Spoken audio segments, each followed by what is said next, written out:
Có bao giờ đi trọn một đời không phải bước chậm cũng chẳng dừng lâu, mà việc nào chạm vào cũng thành nghịch thế, gặp ai quay mặt cũng hóa trái duyên, bước thêm một đoạn lại thấy chân vướng, như dưới lối quen luôn có đá ngầm chờ sẵn. Có bao giờ tự hỏi trong lặng im, chẳng phải trí chưa đủ, chẳng phải lực không còn, cũng không hẳn vì trời nặng tay với mệnh người, mà chỉ vì thân này đã đứng lệch khỏi chỗ vốn dành cho mình. Người xưa truyền lại rằng, cỏ mọc nơi khe đá thì mềm mà sống lâu, cây lớn trồng giữa gió dữ thì thân thẳng nhưng dễ sớm bật. Không phải cỏ yếu hơn cây, mà vì cỏ biết chọn nơi cúi đầu. Trong thiên hạ có những cuộc tranh không cần giao đấu mà vẫn tổn hao cả đời, chỉ vì một người đứng vào chỗ không thuộc về mình, gánh vai không hợp với mệnh, ôm chí không khớp với thời. Người ấy càng cố thì lực càng nghịch, càng chứng tỏ thì thế càng phản. Theo cổ thư ghi lại, kẻ loạn tâm không phải vì đời quá gắt, mà vì tâm tự đặt mình vào vị trí không thể yên. Nước chảy xiết không vì ghét đá, mà vì đá đứng giữa dòng. Có người sinh ra để lặng, lại ép mình phải đứng đầu sóng. Có người hợp làm trụ, lại ham vai tiên phong. Có người đáng ở sau để giữ mạch bền, lại tự đẩy mình lên trước để chứng minh ánh sáng, rồi trách trời không thương, trách người không hiểu, trách đời không mở lối. Nhưng người xưa chỉ lặng lẽ nói, không phải lối hẹp mà là chân bước quá rộng. Thuật an vị không phải là lùi, cũng không phải là nhẫn, mà là biết đặt thân mình vào đúng khoảng trời đã dành sẵn. Ở đó không cần tranh mà việc tự thông, không cần đẩy mà thế tự mở. Người đứng đúng chỗ chưa từng lớn tiếng mà thiên hạ tự nghiêng tai. Người đứng sai chỗ dẫu gào khản giọng cũng chỉ nghe thấy tiếng mình. Nếu có một điều khiến bậc trí giả xưa im lặng rất lâu trước khi nói, thì đó chính là trước khi làm việc lớn phải biết mình đang đứng ở đâu trong trật tự vô hình của trời, người, thế. Và khi câu hỏi ấy chưa được trả lời, mọi nỗ lực đều chỉ là gió ngược. Người xưa truyền lại rằng trời đất không thiên vị, nhưng mỗi vật đều có chỗ để yên. Sao treo đúng vị thì đêm không loạn, nước nằm đúng lòng thì sông không tranh, gió theo đúng mùa thì vạn vật tự sinh tự tàn mà không cần lệnh gọi. Theo cổ thư ghi trong Đạo Đức Kinh, vạn vật không tranh chỗ cao nên không vật nào bị ép rơi xuống. Cái thấp nuôi cái cao, cái sau giữ cái trước, cái lặng làm nền cho cái động hiển lộ. Thế gian vì không hiểu điều này nên sinh tranh, con người vì không chịu yên vị nên sinh loạn. Thuật an vị không phải là tìm chỗ an nhàn, mà là nhận ra vị trí nào khiến khí trong mình không nghịch. Người đứng đúng vị thì chưa làm đã thuận, người đứng lệch vị thì càng làm càng hao. Không phải vì việc khó, mà vì thân đã đứng vào nơi không thuộc mệnh mình. Lão Tử từng dạy rằng, biết đủ thì không nhục, biết dừng thì không nguy. Biết đủ không phải đủ tiền hay đủ danh, mà là đủ hiểu mình hợp đứng ở đâu trong trật tự vô hình của đời sống. Biết dừng không phải dừng bước, mà là dừng việc đặt mình sai chỗ. Có người sinh ra để giữ thế lại ép mình phá thế, có người hợp hòa lại ham đứng đầu gió, có người là mạch ngầm lại muốn làm sóng nổi. Khi đó không phải trời không thương, mà là người đã quay lưng với đạo vận của chính mình. Thuật an vị là thuật nhìn thấu sự sắp đặt không lời của trời đất. Không ai bị sinh ra thừa, chỉ có người tự đứng lạc khỏi vị trí đã dành cho mình. Trong cổ triết phương Tây, Aristotle cũng nhìn thấy điều tương tự. Mỗi sự vật chỉ vận hành yên ổn khi đi đúng mục đích tự nhiên của nó. Khi bị đặt lệch khỏi mục đích ấy, không cần ngoại lực phá hoại. Chính sự cưỡng ép đã làm nó hao mòn. Khi vị trí được trả về đúng chỗ không cần cầu thuận, mọi sự tự nhiên mà thuận. 3 lát cắt sau sẽ soi rõ thuật an vị đã vận hành trong đời người như thế nào. 1.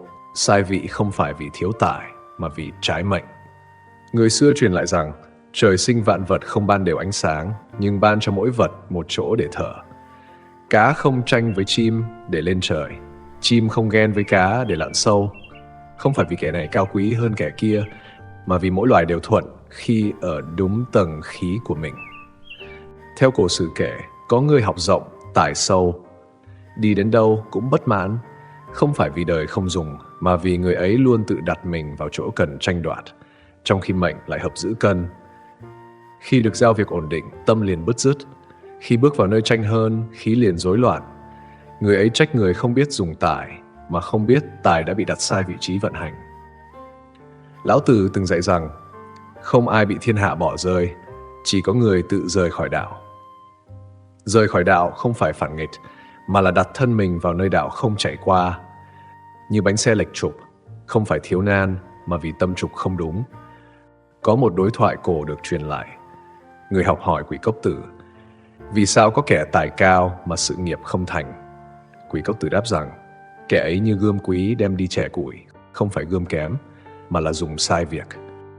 Trong thuật an vị, điều khó nhất không phải tìm chỗ cao, mà là dám nhận mình không thuộc về chỗ ấy. Có người sinh ra để làm nền, nhưng lại sợ bị khuất. Có người hợp giữ mạch dài, nhưng lại ham thắng nhanh. Khi đó, tài năng trở thành gánh nặng, trí tuệ hóa thành mũi dao tự khắc vào thân.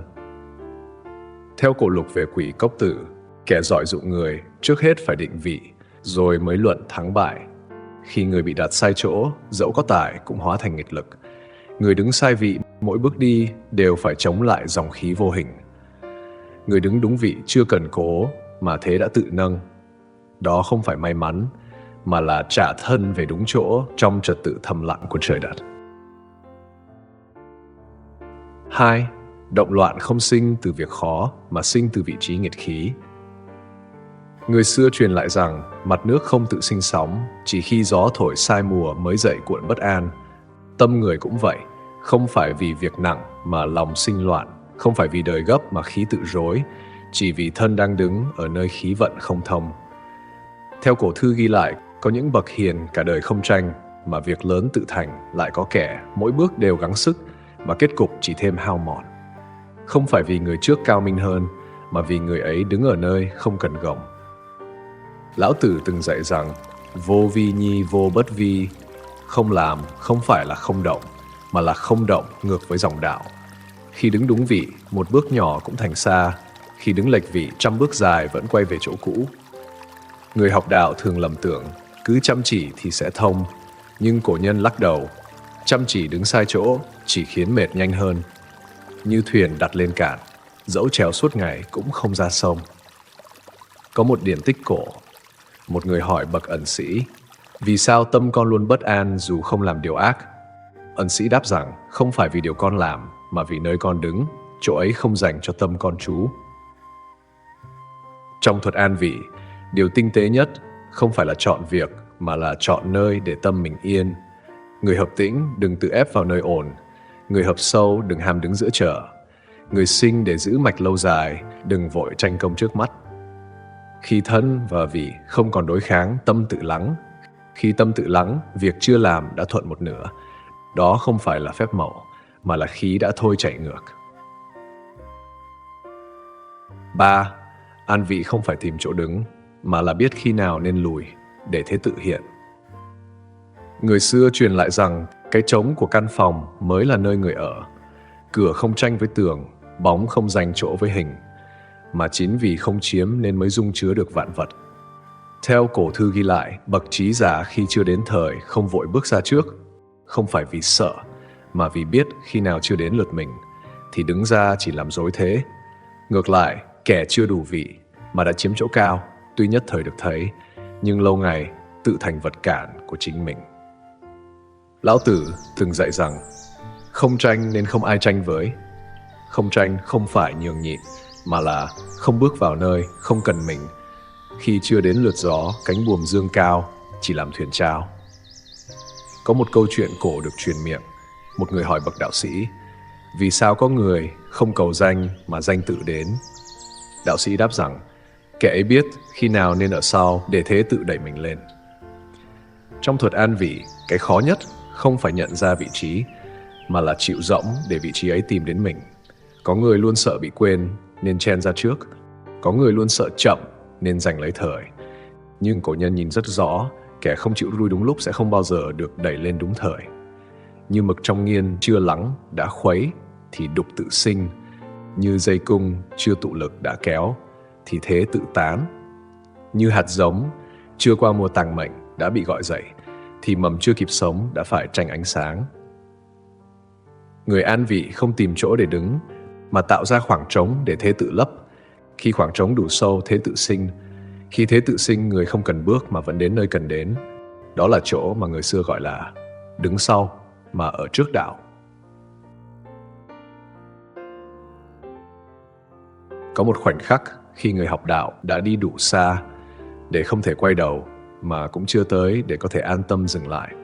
Khoảnh khắc ấy tựa như đứng giữa một cánh đồng đêm, không trăng, không lửa, chỉ nghe tiếng tim mình đập vào hư không. Người xưa gọi đó là giờ khắc thân và vị bắt đầu đối diện. Không còn lý lẽ để vin, không còn thành bại để đổ lỗi, chỉ còn một câu hỏi lặng lẽ đứng dậy trong lòng. Có phải bấy lâu nay mình đã bước bằng đôi chân không thuộc về đường này? Trong giây phút ấy, mọi danh phận từng khoác đều trở nên nặng, mọi kỳ vọng từng gánh đều hóa cát. Tiếng vỗ tay ngày trước không còn vang, lời chê trách năm xưa cũng đã tan. Chỉ còn lại một thân người trần trụi đứng trước trật tự, không gọi tên ai. Theo cổ thư ghi lại, bậc trí giả không sợ mất mặt, chỉ sợ không kịp đặt mình về đúng chỗ trước khi tâm vỡ, vì có những sai lầm không khiến người gục ngay, nhưng khiến người hao mòn từng ngày, mà không biết vì sao. Đến đây không còn là chuyện thành hay bại, mà là chuyện dám buông một vị trí đã đứng quá lâu dù nó chưa từng thuộc về mình. Buông không phải vì yếu, mà vì đã nhìn đủ sâu để biết cố thêm chỉ là kéo dài nghiệt khí. Người xưa từng thì thầm, khi thân chịu rút lại thì đạo mới có chỗ để tiến lên. Như tiếng chuông ngừng rung mới nghe được dư âm, như tấm gương đặt xuống mới thấy mặt thật. Khoảnh khắc an vị, không ồn ào, không ai biết, không có dấu mốc, chỉ là một hơi thở bỗng nhiên không còn gấp, một ý nghĩ bỗng nhiên không còn tranh, một việc trước mắt bỗng nhiên không còn phải ép. Và chính trong lặng im ấy, người học đạo hiểu ra điều chưa từng ai dạy, rằng bao năm gắng gượng không phải để leo cao, mà để đi đến ngày dám đứng thấp mà không còn sợ mất mình.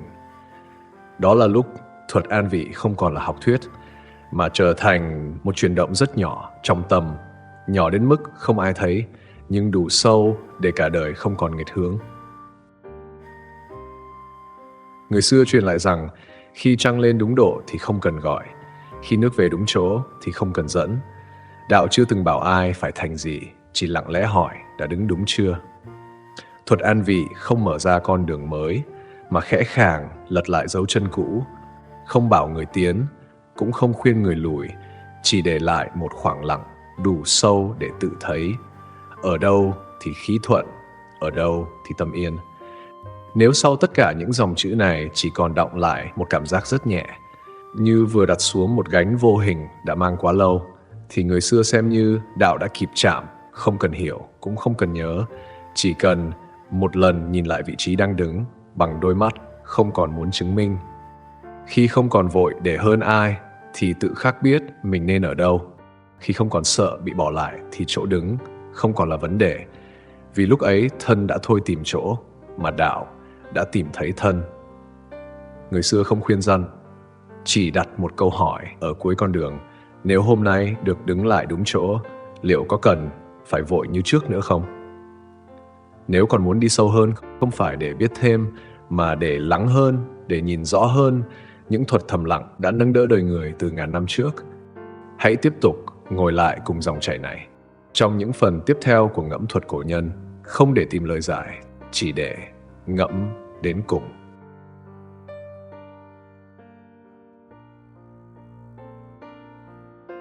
Khi một câu chuyện khép lại, đó không phải là dấu chấm hết, mà là cánh cửa lặng lẽ mở ra, dẫn lối ta bước vào một tầng sâu khác của hiện hữu. Cảm ơn bạn đã lặng thầm đồng hành cùng ngẫm đến cùng, bởi đôi khi chỉ cần một phút tĩnh lặng thật sự cũng đủ để rung chuyển và thay đổi, không chỉ một đời người. Ngẫm đến cùng, nơi mỗi con chữ không chỉ để nghe, mà để cảm nhận bằng trái tim, chiêm nghiệm bằng trí tuệ và tỉnh thức trong thinh lặng.